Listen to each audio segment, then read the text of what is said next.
Это может быть все, что угодно, но ничего хорошего. Эй, прекрати. А вот наш пропуск в мир духов.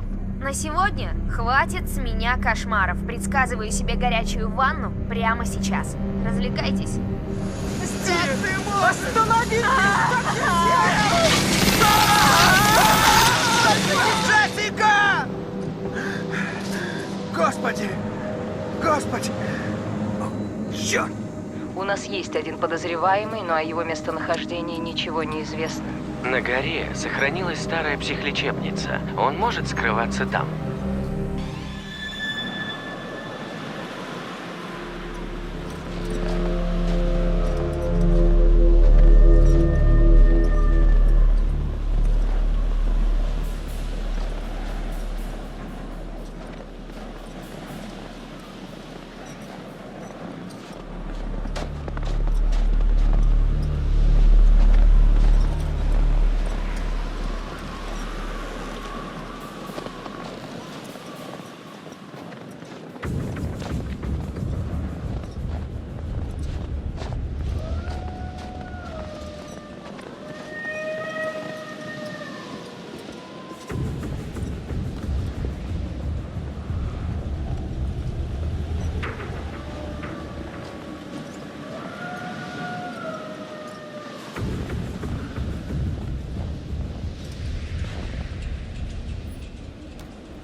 Отлично.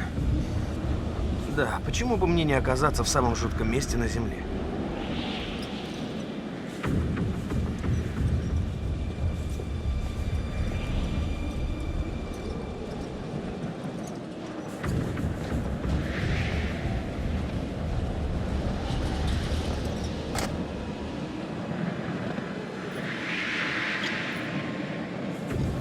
Ну...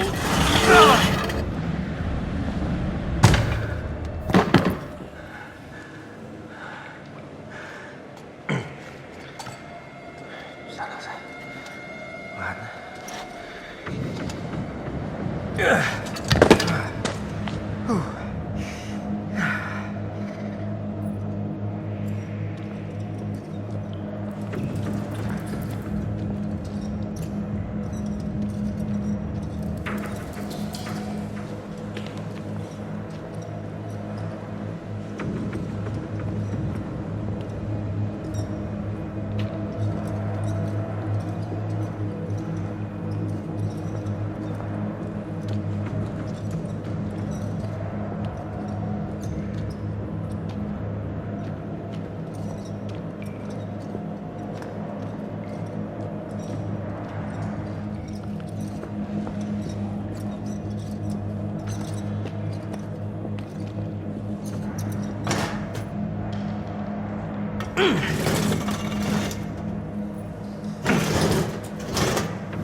другое дело.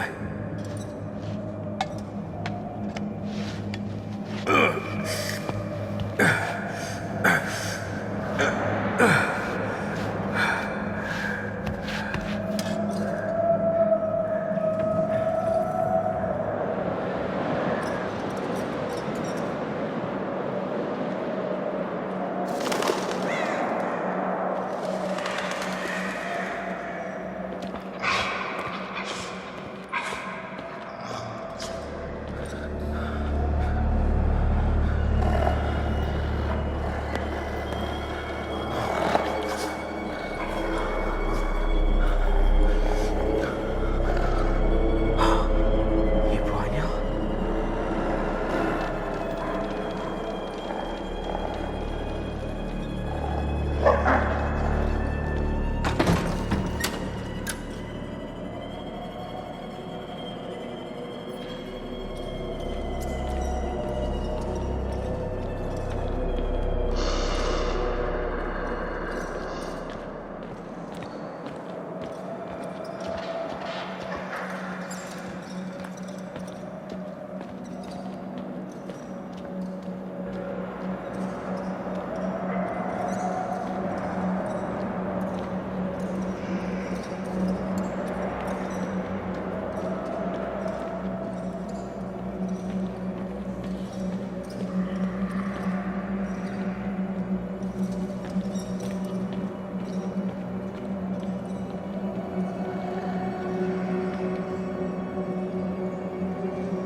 Странно. Их всех просто выгнали.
Ты смотри.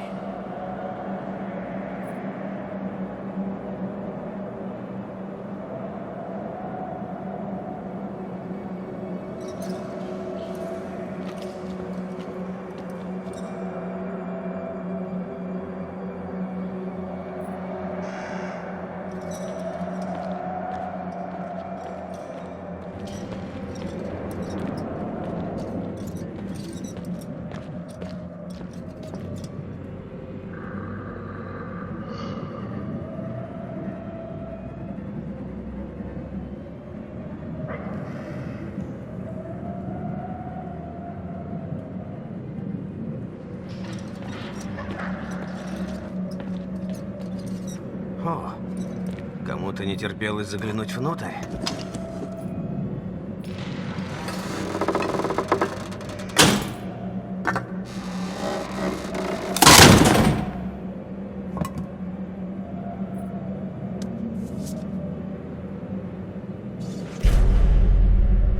Вот ты только посмотри.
Иркутской горы.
Хрена себе.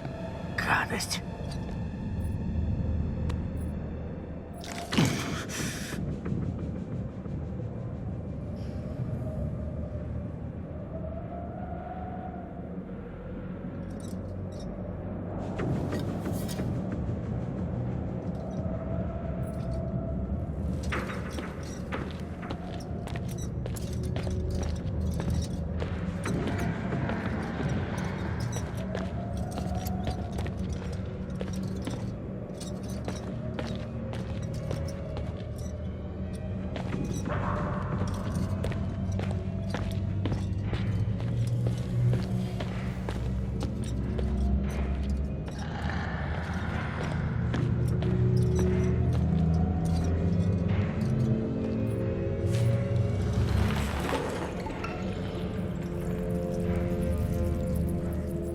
Обалдеть.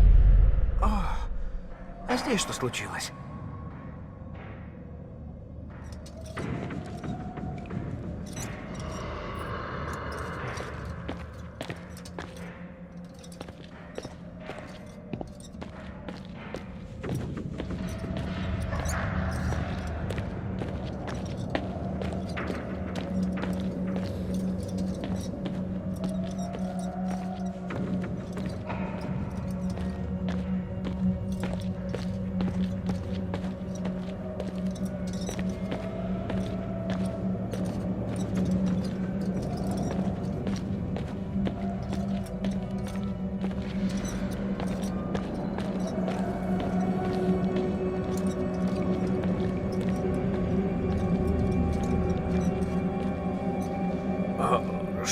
Это... как же...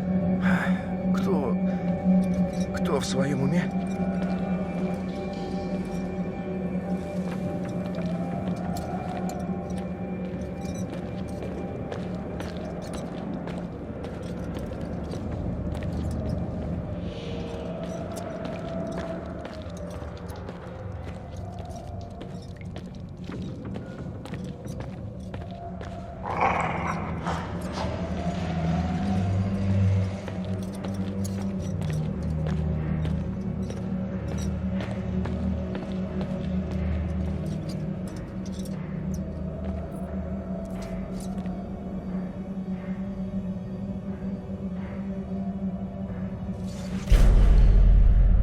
Надо же прятать от журналистов этот райский уголок.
Он их что, этим кормил?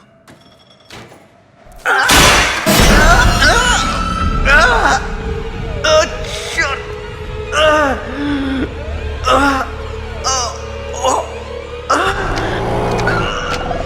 Боже, какой же ты!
Твою мать!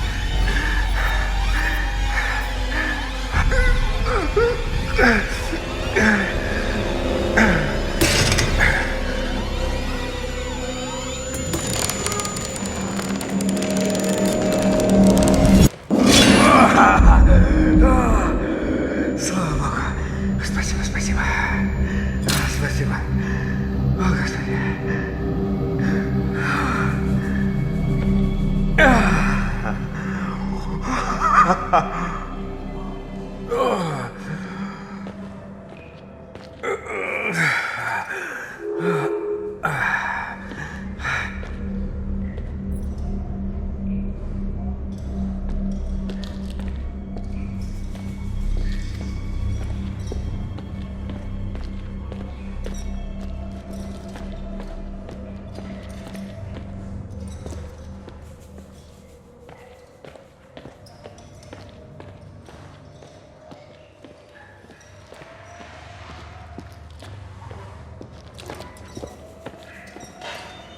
Да уж, чем дальше, тем лучше.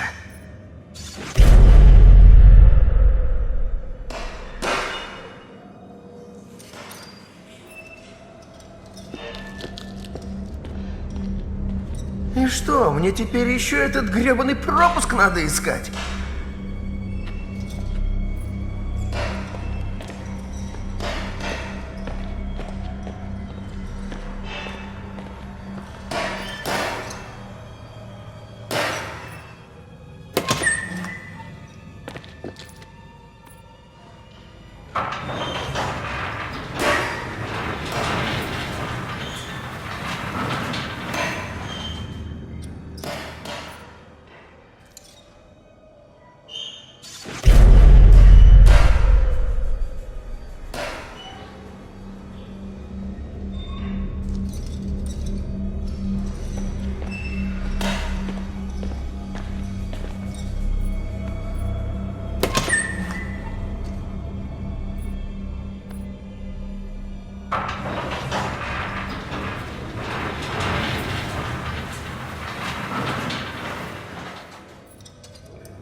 Фу, мерзость!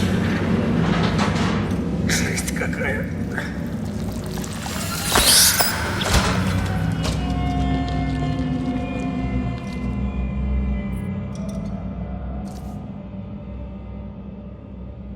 Так, ну-ка посмотрим.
Ладно.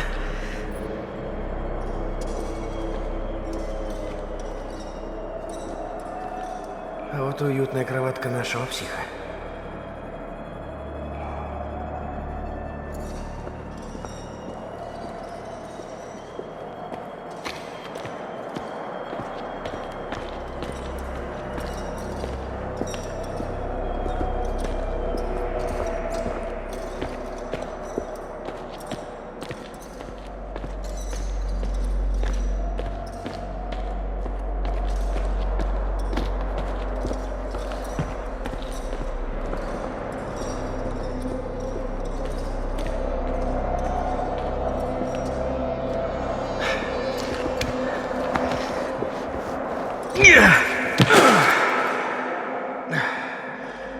здесь я уже был.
Тихо, песик, тихо.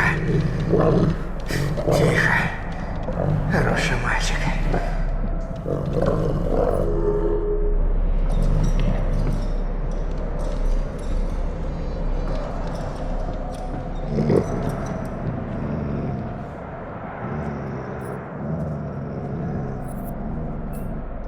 Тихо, дружок. Тихо. Вот молодец. Отлично.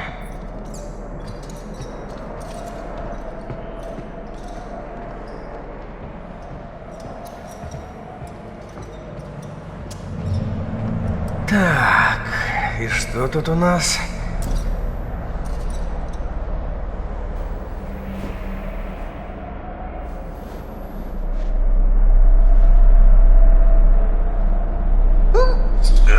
Давай, давай!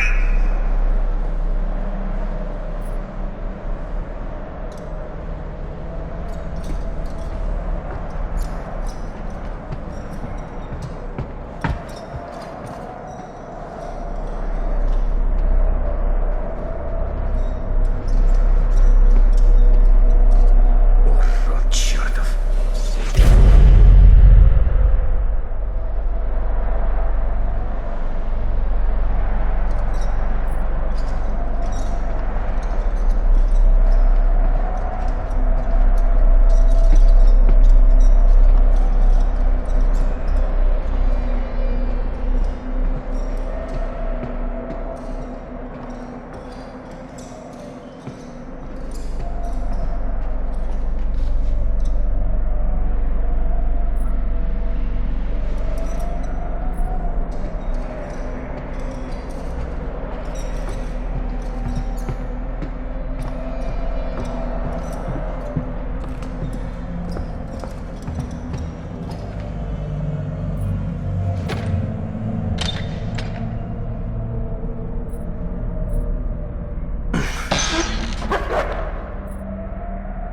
Волки будут сытые и довольные.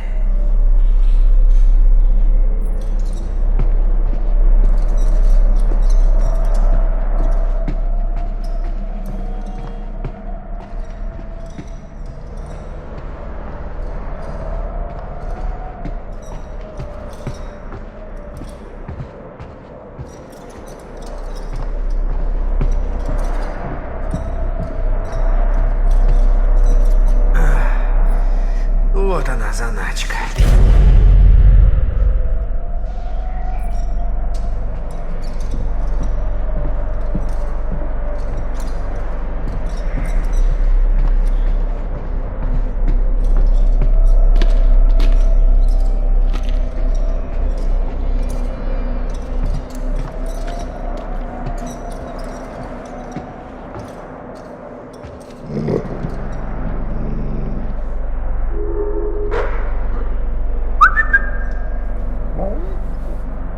Умница. Да.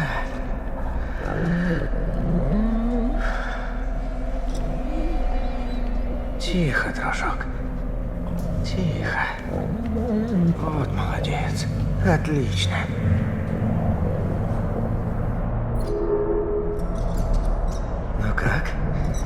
Нравится? Да. Всем нужно немного ласки, правда?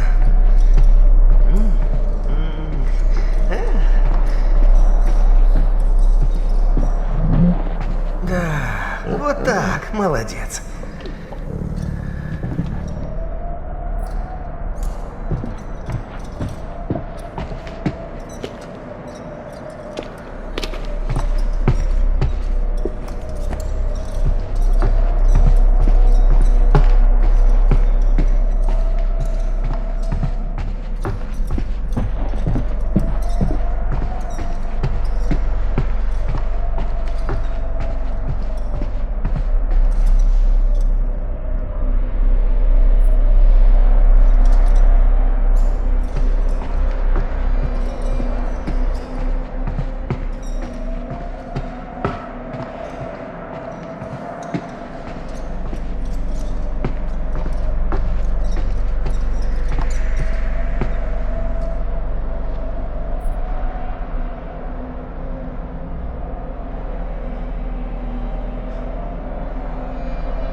Вот так, молодец.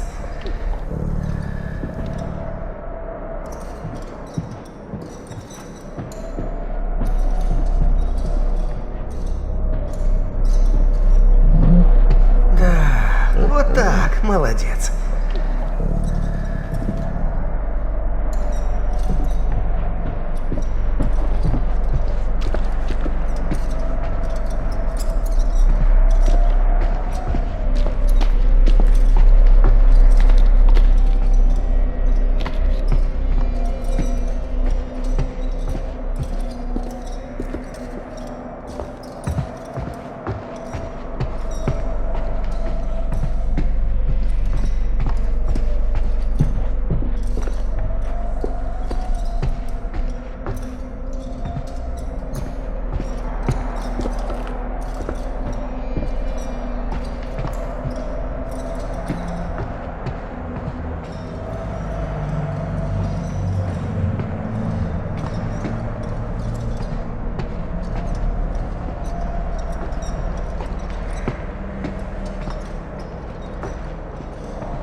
Есть.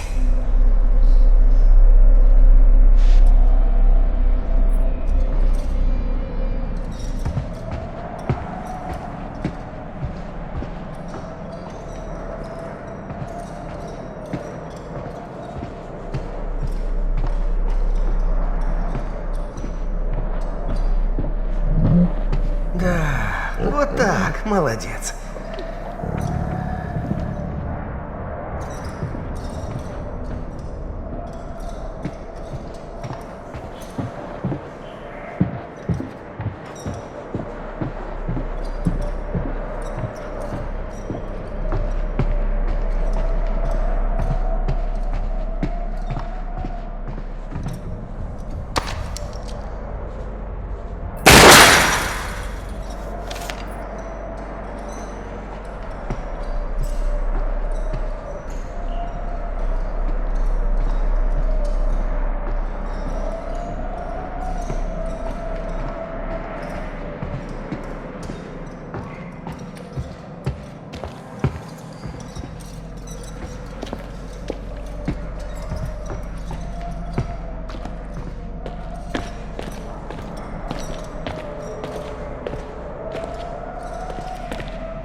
I am Hayden Panettiere.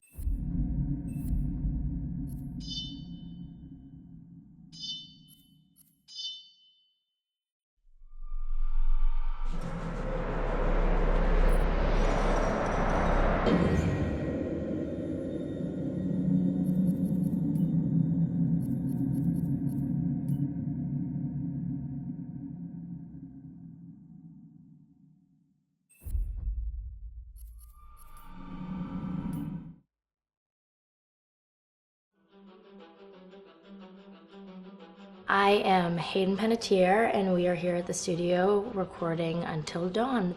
My name is Rami Malek, and I played Josh. My name is Megan Martin. My name is Brett Dalton.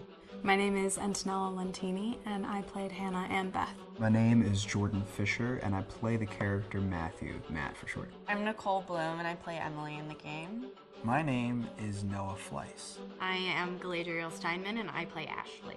So Until Dawn is the story of 8 teenagers who revisit this cabin in the woods about a year later after a really traumatic experience where I've lost 2 of my sisters, so coming to kind of get some closure in that respect. One of the things that Larry does really well is make these multi-layered characters, and I think for just the story in general, it follows the quintessential horror film plot lines, but the characters are so unique in themselves, and I think that's very cool. Oh, yeah, this was the right thing to do. What? You know, getting everyone together on the anniversary. I mean, Josh seemed really pumped about us all doing something, didn't he? Yeah, no, he definitely did. I haven't seen him so excited about something in forever. Good, good. Sam and I have a few things in common, such as being huge lovers of animals, and she's a huge animal lover. She's vegan. She is a pacifist. I'm not quite sure if I'm gonna go as far as saying that I'm a pacifist, but she's spunky and cool. I know that she, I think, is made fun of a little bit by the rest of them who think that her morals and her beliefs in that area are a little ridiculous and they don't agree with them, but she doesn't care. It doesn't stop her from being herself, and that's something that I hope I have in common with her. You know, he definitely can be depressed at some times and a bit of a loner, but he takes some solace in one of his sister's friends, Sam, played by Hayden Panettiere, and invites everybody back to the same house the next year to kind of find some closure. Jessica she has a whole lot of personality. She is definitely the sort of mean girl character that, you know, at school she knows she's pretty, she knows that boys like her, and she's gonna use it to her advantage. He's got a big heart, and you can tell that that's very evident, especially how he treats his girlfriend, Emily, and you know, he's kind of a meathead, but in the best way possible. She really knows what she wants, and she manages to get that from whomever it is, whether it be Matt or Mike. You know, she's really driven, and I can definitely relate to that. My character is Chris, and he is what society might consider the nerd of the group, and he kind of embraces it. Ashley she's a little more serious than some of the other girls. She's definitely very intelligent and thoughtful. She kind of looks at the whole big picture of things. She's not quite as geeky as Chris, but they connect in a lot of ways. Mike is like big guy on campus. He's the class president who has some charm and has a brain, and I don't know, people seem to like Mike. He gets away with a lot though. He can be kind of jerky. The fact that he really just kind of wants everyone to be happy, and he wants he's a people pleaser, and it's I can definitely attest to being, you know, that guy. I'm always the friend that wants everybody to be happy and wants everybody to be taken care of, and that's definitely Matt. But also, like, this character is just so fun. I rarely get to play the bitch, and so it was really fun to do that. The spirit of things, seriously, what's wrong with you? I'm just trying to lighten the mood, Em. Don't be like that. Like what? The way you're being. You always get like this. I just think this is just the coolest thing to be a part of, and I just think it's going to take the world by storm. I really do. I think this genre is the wave of the future, and I think that once people see the potential behind it, of getting to interact with the drama that you're witnessing unfold in such a realistic way, that this is how entertainment's going to be from now on.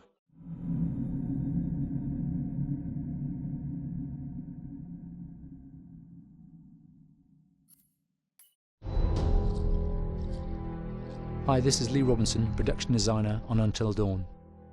The production design for Until Dawn started with the great teen horror script that sets the characters in a Canadian winter mountain lodge, being a contemporary setting with visual clues derived from classic films of that genre, such as Hitchcock's Psycho and Stanley Kubrick's Shining. The storyboards are vital to the production design, as it allows the designer to understand the scale of the environments to be made and the detail that would be seen to create the atmosphere of a horror. This took us into concepts that took these storyboards further, visualizing the world through the color palette, the lighting, tone and the mood, and developing key locations such as the lodge, the cable car stations, the forests themselves, the wilderness.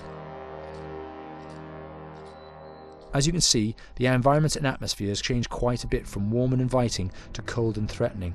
The Millionaire's Mountain Lodge was a key example. It was designed to be made from nearby stone and timber, embedding it into the landscape, with a contrasting and contemporary interior needing to be opulent and extravagant. We created dark and claustrophobic corridors with ominous and large open spaces, almost cathedral-like in size, and with huge structures to silhouette and dwarf the characters within, providing a labyrinth to explore and wander. Each character was developed with a strong visual identity in mind, with contrasting colours, tones and silhouettes to identify them, each to have their own texture, pattern and shape, so that when they were lined up you could always identify them. The costume designs allowed a range of clothes that would suit them for the cold winter weather, but also have an element of style and individualism, so that the audience could look at them and relate, recognizing themselves within them. A lady would like to cuddle up with her man by a nice cozy fire bathed in atmospheric mood lighting. Right. It'll get plenty toasty once we're rubbing up against each other. Mike, fire and mood lighting. Yes. Working with the lighting artists, we really brought the look and feel of the world together, and this required a thorough understanding of the visual language of teen horror. A key scene was where all the characters emerge out of the rear of the lodge chasing Hannah. A contrast is evident straight away from the exterior wilderness to the warmth of the lodge. The attention to character lighting here is through the bounce and rim lighting, accented colours and composition, creating characters that come from the dark into the light and back again with an emotional effect. Guys, there's someone outside. What the hell? Hannah! What's going on? Where's my sister going? It's fine. She just can't take a joke. It was just a prank, Han.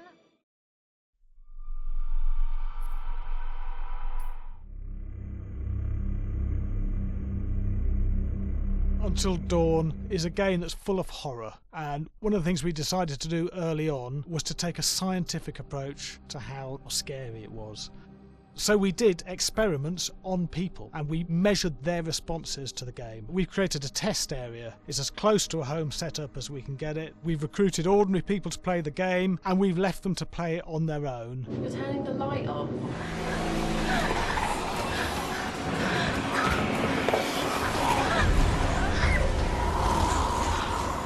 The only difference is it's rigged with cameras and microphones that relay the data through to the next room where people are watching them play.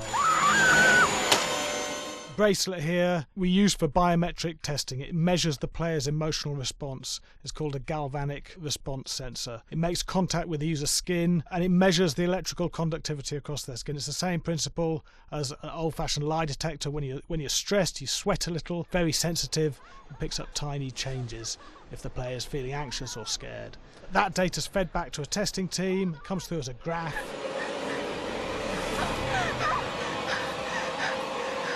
I'm so sorry.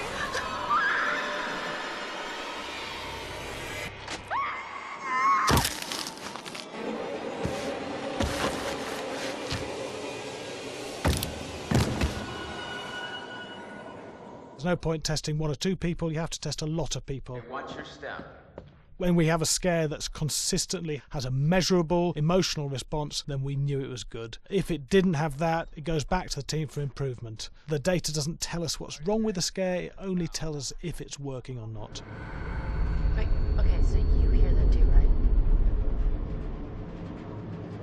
Josh. Here we have a chapter relatively early in the game. Weirdly regular.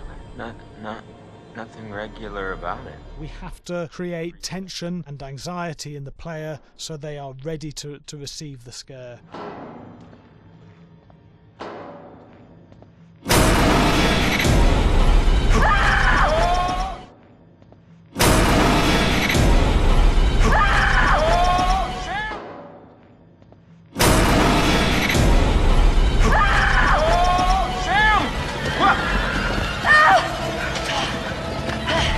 Give the player time to recover, to cool down, to calm down, and then start building the tension again before we do the next scare. Hey. What? Hey. What the hell? Boom. You just got mugged.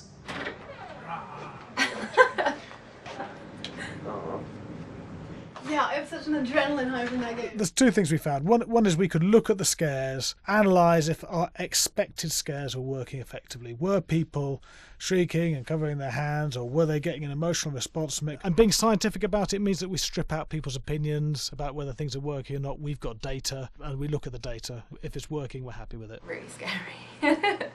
Bit scared and wanting to get away. I actually be maybe a bit scared to play it on my own, but in a room with the lights on, yeah, with some other people as well, yeah, maybe. But because I'm a scaredy cat, I would play with someone in the room and the lights on. It was one of the scariest games I've played in a long while.